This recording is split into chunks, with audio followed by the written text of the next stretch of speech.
moi, je vais vous parler de ce qu'on a mis en place. Voilà, ce qu'on a mis en place à la maternité de la Conception il y a une dizaine d'années maintenant, d'elle, grâce à Naki, qui est venue me voir un jour, alors à l'époque je m'occupais des consultations, et qui m'a demandé s'il était possible de mettre en place une permanence. Nous avons commencé à travailler comme ça. Et donc, qu'expliquait Marion, et ce qui est vraiment très important pour nous, et ce que je dis depuis plusieurs jours, parce qu'à cause de Naki, ça fait plusieurs fois que je passais à la télé, ça m'a laissée toute seule, je ne l'avais pas vue avec moi, hein, c'est qu'il faut parler, parler, parler, parler. N'oubliez pas que l'excision, c'est une torture. On ne vous a pas parlé du stade 4, hein, puisque pour l'OMS, il y a le stade 1, le stade 2, le stade 3 qui est l'infibulation, il y a le stade 4 qui est toutes les tortures qu'on peut faire aux femmes sous prétexte de on ne sait pas quoi. Hein, ce que vous a déjà dit Marion, ça n'a strictement rien à voir avec aucune religion. Ça viendrait des Grecs. Chez les pharaons, on sait que déjà beaucoup de femmes étaient excisées. Donc vraiment, il faut arrêter là-dessus. Ça n'a strictement rien à voir. C'est une coutume faite sur les femmes, malheureusement souvent par les femmes. Donc il faut vraiment que ça s'arrête. Et la seule façon que ça s'arrête, c'est d'en parler. Donc à la maternité, c'est vrai que dès que les dames sont dépistées, surtout, il faut qu'elles se sachent accompagner. Donc c'est vrai qu'au point de vue médical, que ce soit pour les réparations quand elles sont, mais même quand elles viennent nous voir pour un suivi gynéco ou un suivi obstétrical, c'est vrai qu'on appelle directement Naki ou le GAMS en général. Il y a une permanence qui va se refaire maintenant tous les derniers jeudis du mois à la mater, et ça nous permet surtout de faire en sorte que ces femmes ne se sentent pas seules. C'est-à-dire que déjà qu'elles sachent que ce qui s'est passé sur elles, ce n'est pas normal. Ce n'est pas normal, mais que pour que ça ne se reproduise pas sur leur petite fille, il faut en parler, il faut enlever ce tabou. Non, on n'est pas bien quand on est excisé. Non, ça ne doit plus se faire. Et j'ai pris le parti, moi, à la maternité, quand les dames ont accouché, parce que maintenant je m'occupe des suites de couches avec toute l'équipe de la mater, on prévient systématiquement Naki pour qu'elles viennent discuter avec ses mamans, même si elles ont eu un petit garçon, pour qu'elles sachent, surtout si c'est un premier bébé, pour qu'elles sachent que ça ne doit pas exister et qu'elles en parlent autour d'elles. Parce que c'est vrai qu'il y a plusieurs situations qui se passent. On a de plus en plus de dames en ce moment qui viennent, qui ont fui leur pays, qui ont fui leur famille, qui ont fui cette pression pour que ça ne se reproduise pas et que ça ne continue pas. Et que notre rôle maintenant, c'est de, et vous, je pense que vous êtes encore là, il y a les élèves aides-soignants, pas mal d'étudiants qui sont là. Dans notre profession de santé, c'est de faire passer ce message. Ce n'est pas normal, c'est une torture, ça doit s'arrêter. Et pour que ça s'arrête, il faut en parler.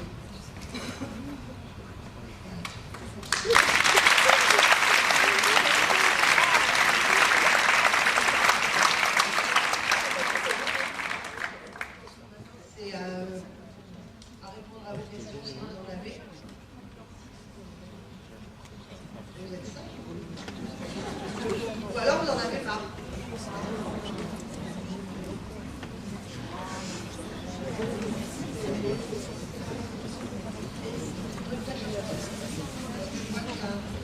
Si vous parlez,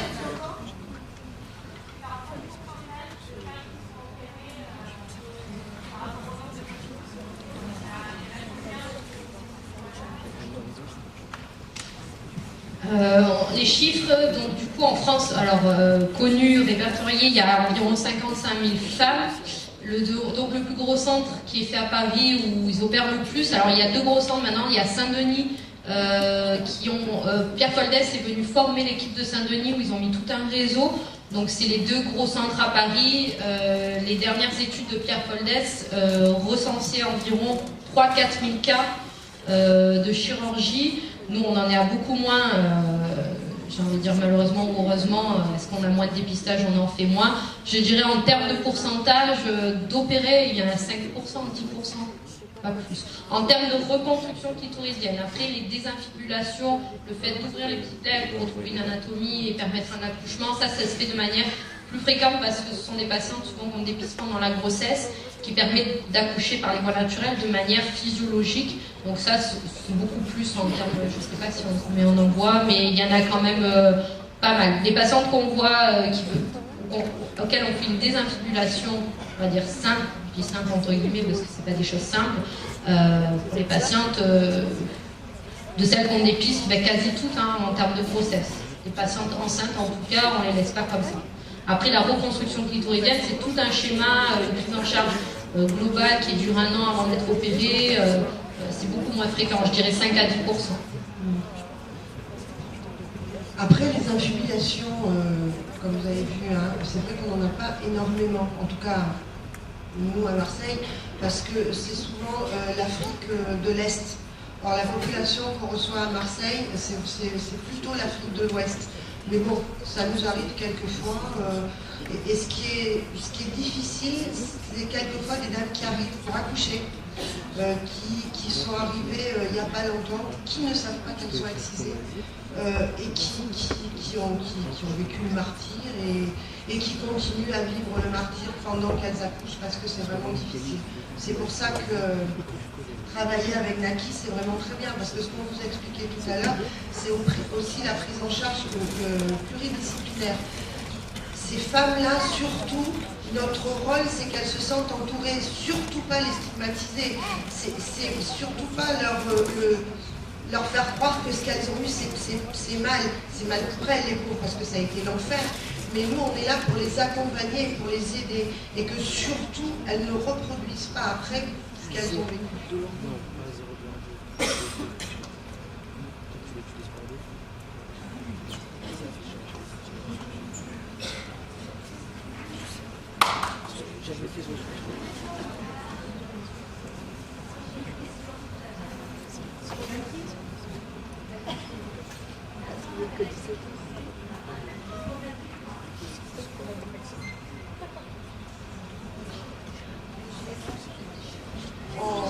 Où elle se déchire, ou selon comme elle est, au dernier moment, je veux dire que c'est aussi autant catastrophique que quand on lui a fait. Et c'est à ce moment-là aussi qu'il peut y avoir des morts, des chocs hémorragiques, des chocs infectieux. Je dois être là, parce que la micro est là, ils sont prêts. Et c'est pour parler de ces femmes-là, celles qui sont cousues et qui se font ouvrir comme ça après l'accouchement. Quand Mme Courtoisier nous appelle pour aller voir ces femmes-là qui sont là-bas, que les sages-femmes trouvent souvent tristes, pourtant elle a un bébé. Elles ont souvent des petits soucis derrière, parce que comme au moment de l'accouchement, elles ont été ouvertes. Dans leur coutume, il aurait fallu les remettre comme on les a trouvées. Donc, elles ont cette pression-là du mari après, que nous, on gère après. Voilà. Il y a un micro à disposition pour les questions. Ce que je voulais dire aussi, c'est que le fait qu'on travaille ensemble, ça va dans les deux sens. C'est-à-dire que nous, ça nous permet d'avoir un lien pour après. Parce que c'est vrai qu'il y a des dames, en fait, qui ont besoin de parler. Alors, il peut y avoir plusieurs situations, parce qu'elles sont seules et qu'elles ont besoin de retrouver des personnes comme elles. Il y a aussi des femmes qui, au contraire, ne veulent plus entendre parler de là où elles viennent, mais elles ont besoin de parler à d'autres femmes. Donc c'est vrai que nous, au point de vue purement médical, ça nous permet d'avoir un lien avec Naki pour l'après. Mais Naki, c'est aussi que s'il y a besoin d'orienter des dames au point de vue médical, s'il y a besoin d'avoir un accompagnement un peu plus cocooning entre parenthèses, à la maternité, elle est toujours la bienvenue et les patientes sont toujours les bienvenues. Mais ce que vraiment je veux vous dire aussi, c'est, et j'arrête pas de le dire parce que c'est excessivement important, il faut de l'écoute, il faut de l'humilité, il faut de l'empathie et il faut en même temps bien faire comprendre que cette chose-là ne doit plus exister. Et bien faire comprendre aussi qu'en France, comme dans énormément de pays d'Afrique d'ailleurs, c'est reconnu comme une torture et que celui ou celle qui se fait pincer qui excise, celui-là il part en tôle, bien. Il faut, si vous voulez, il faut vraiment dire tout ça. C'est d'un côté, on vous accompagne, tout ça, mais attention, ne le refaites pas parce que si vous le refaites, c'est une torture. Oui, une question. Alors, vous avez dit qu'il faut 1 an à peu près après leur volonté de vouloir se faire opérer donc pour la reconstruction. Et pourquoi ça dure 1 an? Alors 1 an, c'est un chiffre approximatif. Disons qu'entre le moment où les patients prennent contact avec nous, ou nous prenons contact parce qu'on le dépiste, qu'on l'adresse à des organismes spécialisés, qui est la prise en charge psychologique, première consultation d'explication de la technique chirurgicale, à nouveau une reconsultation pour programmer l'intervention. Voilà, c'est l'histoire de quelques mois. Après, c'est pas 1 an obligatoire, ça dépend l'état psychologique de la patiente, son désir.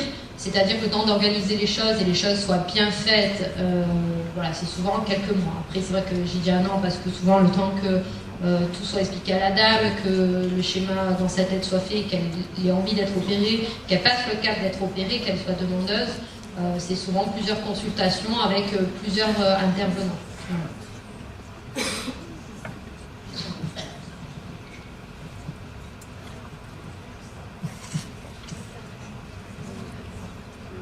Oui, c'est fait de toute façon on a un hôpital public, donc oui, il n'y a pas de frais, engendrés chez la patiente. Après, pour les droits sociaux, de toute façon, c'est des femmes chez qui, si elles n'ont pas les droits sociaux, on voit avec les assistantes sociales pour ne serait-ce l'aide médicale d'État. Donc, de toute façon, c'est pour ça que ça peut être un peu long aussi, mais c'est pas du tout considéré comme de l'esthétique et c'est pas du tout contre moyens financiers. Non, heureusement. Ce que je voulais dire aussi, c'est qu'on est quand même un hôpital public et malgré les difficultés qu'on peut avoir pour trouver des sous, on arrive toujours à s'arranger. Une maman qui arrive, en tout cas dans mon service, c'est un peu là. Une maman qui arrive, on ne sait pas comment, il y a quelques histoires que je ne veux même pas savoir. Il y en a qui, quelquefois, je dis, tu ne leur racontes pas. Parce que c'est épouvantable, c'est horrible ce qu'on est en train de voir en ce moment. Eh bien, elle restera le temps qu'il faut à la maternité, tant pis, on se bagarre, ça nous arrive de garder des dames 10 jours, 15 jours, alors que normalement on s'en va au bout du 3e jour après l'accouchement. On arrive toujours, en plus on a une équipe, franchement, d'assistantes sociales qui font un boulot sensationnel. Et ça fait un moment qu'on a l'habitude de travailler ensemble et toutes ces femmes-là seront toujours les bienvenues à la maternité. Et on se battra toujours. Mais voilà, ce que je voulais dire aussi, c'est que c'est pas simplement aujourd'hui qu'il faut en parler. C'est tout le temps.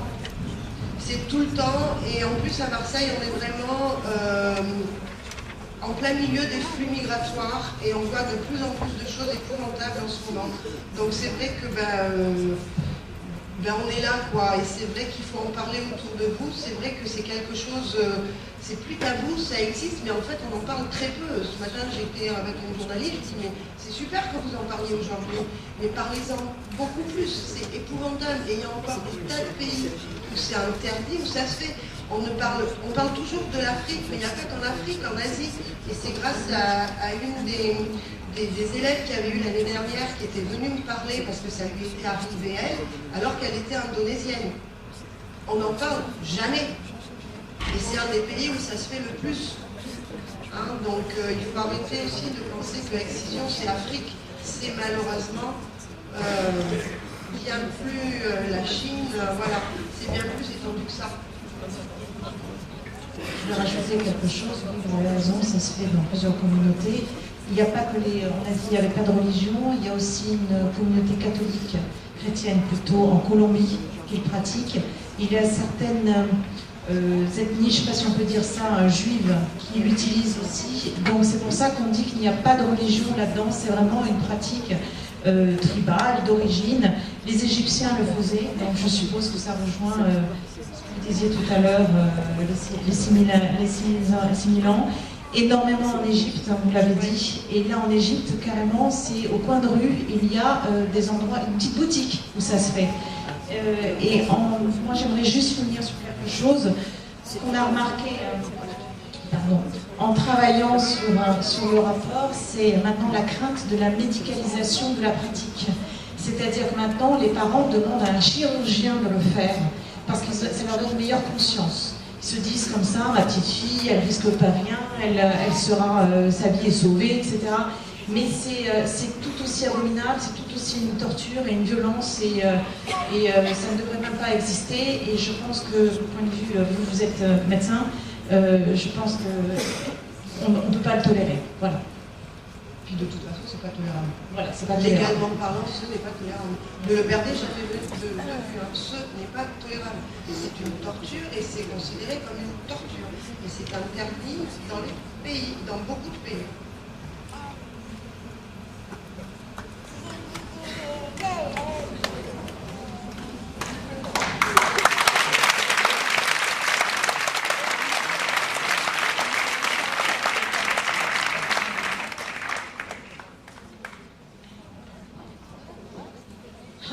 C'est toi la star.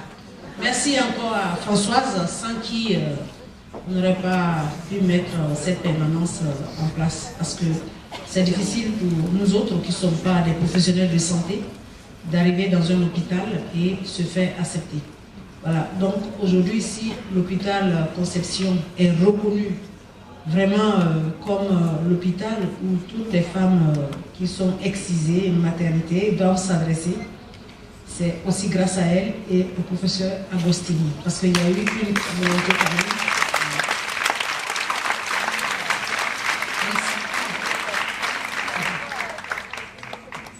Et comme quoi, il suffit de pas grand-chose. Hein.